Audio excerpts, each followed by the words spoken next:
Hey Scott, with SoCal Supermoto. Today we're going to run laps with the DRZ, we're going to run laps with Scott's YZ450, and we're going to answer exactly how slow is the DRZ compared to a proper race bike.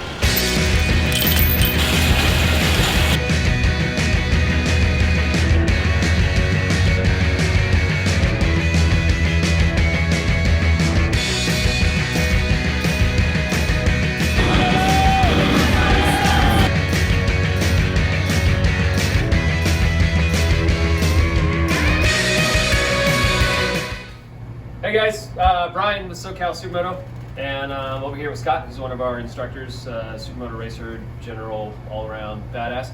And what we're doing today is answering how slow is the DRZ. You'll see on the forums and stuff, everybody talks about how slow the DRZ is. Those that come to the track, ride DRZs all the time, know that we pass plenty of CRFs and all that sort of stuff out here, and it's not, but clearly it's slower. Right? Clearly a DRZ is slower than a race bike. It also costs 1/3 the amount. So I guess we'll just start off with talking about the two bikes. Okay. We went out on the track and we just got footage of both Scott riding both bikes, and then we also recorded lap times of both of those. And the ultimate goal here is just to answer, give you a solid exact number, how slow is the DRZ compared to a completely prepped race bike. So I'll start with the DRZ. What do you think of the DRZ? General opinion? I think it's just so many miles per lap. It's not the fastest, it's not the lightest, but it's just a fun motorcycle. It's the perfect to come out here and not have to do a lot of maintenance on it. You put the Dunlop tires on it. It works so well, and it's just so much fun. I had just as much fun on that today as I did on my own race bike. Nice. Yeah, and then, so we'll talk about the DRZ. What mods are on that DRZ? You don't even know. You just I just hopped on it. It was good old number 4 and the controlled speed. So I would say we put them on a good school bike, not like the best one. It was I would say it's a completely average / good DRZ. It's a stock DRZ, relatively low miles. I believe it has rubber killers. It has the headlight removed. And it has some sticky Q3 plus tires. I don't think we touched the suspension. It does have a tire. I mean a pipe. Oh yeah, it has a yoke. So it has a jet kit and a yoke, and it doesn't get too jerky like you sometimes get with that. And I would say so a slightly modified. The biggest thing is that I know, because I rode that bike the other day and I was kind of bouncing all over the place. Most of the time we set up the clickers to be a lot firmer. That bike was really loose. Okay. Which is partly why it's so fun. But if from comparison standpoint, I'd say this is a completely average DRZ. There's no bump and compression or engine work or anything real fancy. Just a jet kit, a pipe, and some sticky tires, and that's basically it. And from somebody's own 50 DRZs, I could just say it's a remarkably good average DRZ. Right. That sums up the DRZ. Now a bit more complicated. Give us the lowdown. Your bike, the year, make, the mods.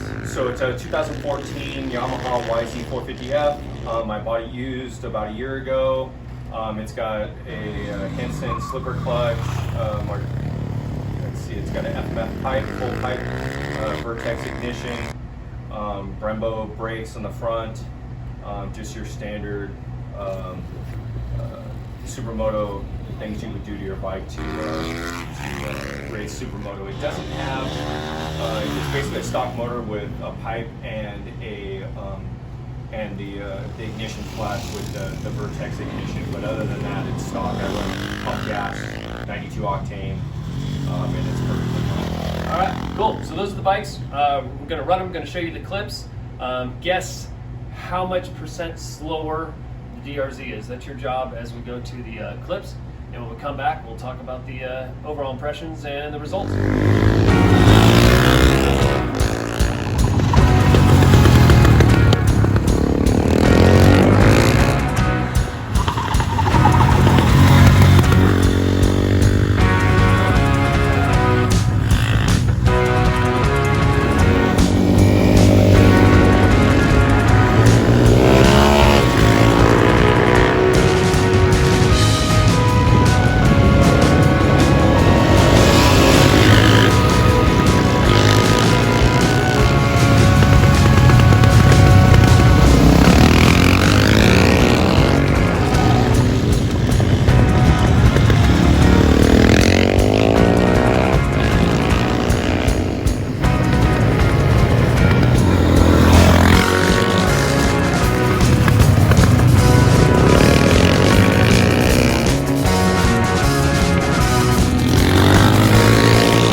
bunch of laps. By we, I mean Scott.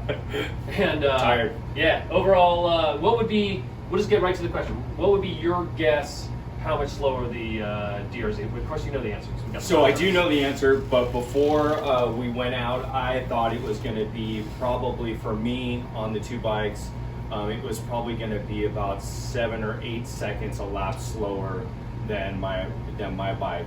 I have moderately, I would say probably tire wear on both of them is probably pretty similar. I have some fairly old tires on mine, and I think it's right around the same on the DRZ. I did run laps on both earlier. When I went from YZ to DRZ, it was fairly simple. When I went from DRZ back to YZ, it was fairly difficult. Then I ran, after I got used to the YZ again, I did the laps on the YZ, and that's when I recorded the lap times. I did about 27 laps, which was crazy.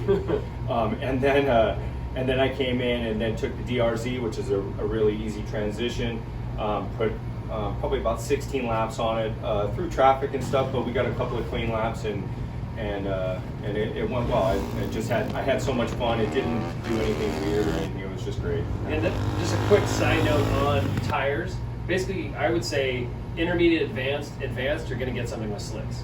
Up until then, the Q3 pluses are going to pretty much hang until you're at a pretty high level of riding.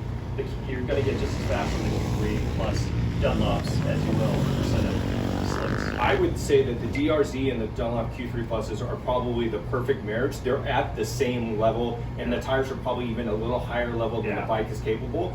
I never feel anything weird with the Dunlops on the DRZ. I'm never scared. It doesn't slide. It doesn't do anything weird. Or if it does slide, it's predictable. It is predictable. That's right. It's such a confidence thing. All right, so we'll get to the point. Lap time on your bike? 45.75. And lap time on the DRZ? Is 50.08. So basically 4.5 seconds, and which is right because we calculated it. It was exactly 9%. So if you want to know how much slower a DRZ is exactly 9% slower. We get our DRZs, that probably costs around $3,200. How much money totally into yours? I got a really good deal on mine, $5,500. Oh yeah, fine. Okay, no, just tell them $9,000. Yeah. I did put a top end and stuff in it, so there's more money in there. Bottom line is you're going racing. Obviously, you're going to get something out of a race bike. I always say this. I used to have a race bike. I just have a DRZ now. When I go to the track, my goal is to be the fastest person on a DRZ. I'm not usually meeting that goal, but the pursuit of that is just as rewarding to me as getting on a proper race bike. Absolutely. And if there was a completely empty track and I had the DRZ out there and it was the only thing, I would have an absolute blast riding this. It's just a fun motorcycle to ride around this track. All right, cool. Thanks for joining us. Please like, subscribe, do all the things. We're in Riverside, California. We're at the track right now. The students are out on the track. We're just hoping they're not crashing right now. But subscribe if you're able to. You can sign up at SoCalSupermoto.com. Come out and do a school with us. Buy a jersey and hat and whatever. Come out and ride, and I hope you can join us.